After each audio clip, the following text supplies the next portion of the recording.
to avoid.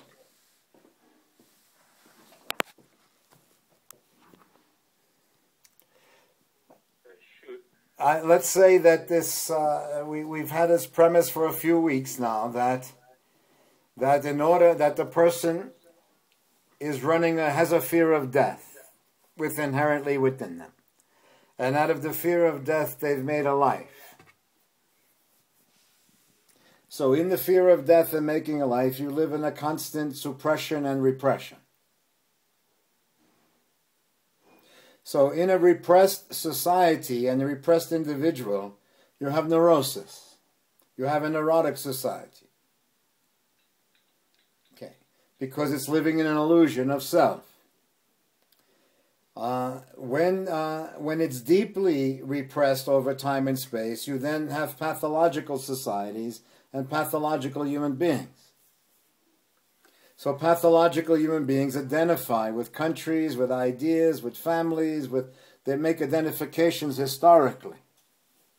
So generally a historically driven society and historically driven individuals are living in a constant state of repression where they're avoiding anything that contradicts their continuity.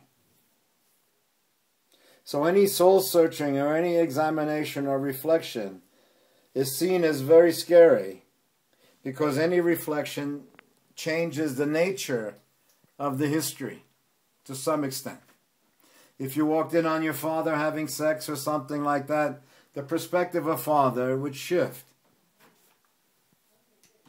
Even though in our mind's eye we can presume that they must have had sex for us to be there, if we would have walked in on them having that sex, the architectural nature of who we are would shift with that understanding. You would see that your father is not only your father, but he's a person you haven't met.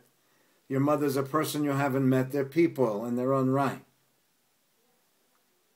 So we live in a state of constant suppression of that obvious fact, that the environment around us is not a steady history, but it is constantly in flux.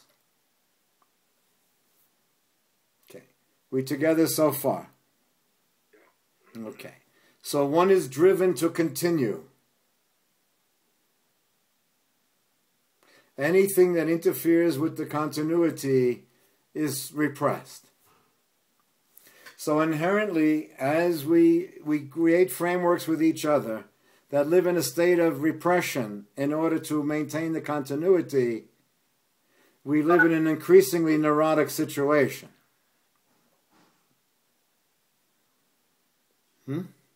Which is, the neurotic idea is that our efforts are essential to maintain something.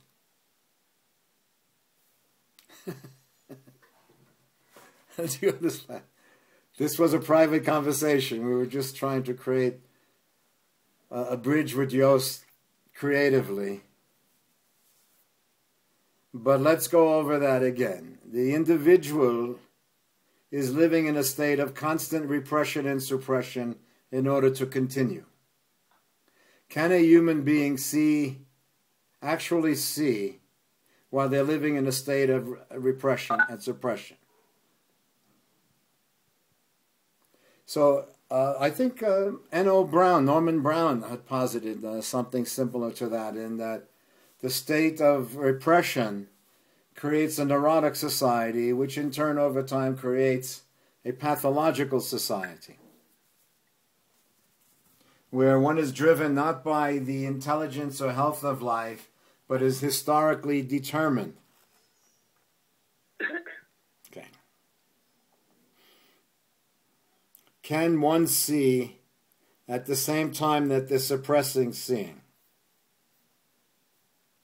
Can one see at the same time that we live in a state of repression?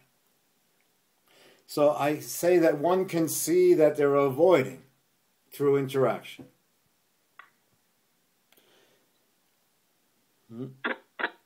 Not that one can generate seeing, but that one can say that that the maintenance of their status quo or their continuity is based on deep structural social avoidance.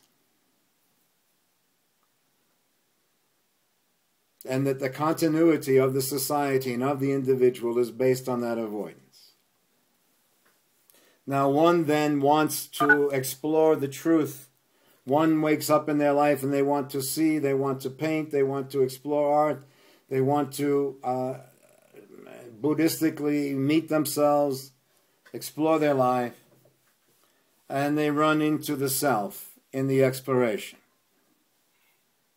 You see then that most of us then appropriate Buddhism, meditation, but that the continuity is in fact meditating. The continuity is in fact doing.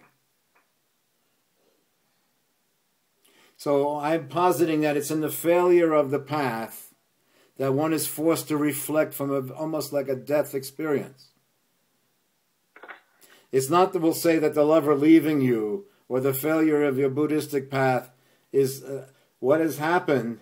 It is that some event is forcing you to reflect on your nature. Almost some loss of the lover is forcing you to soul search.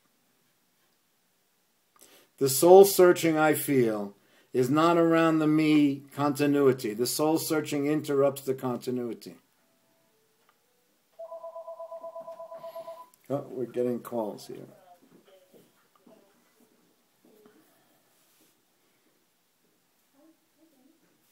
Is that Dennis?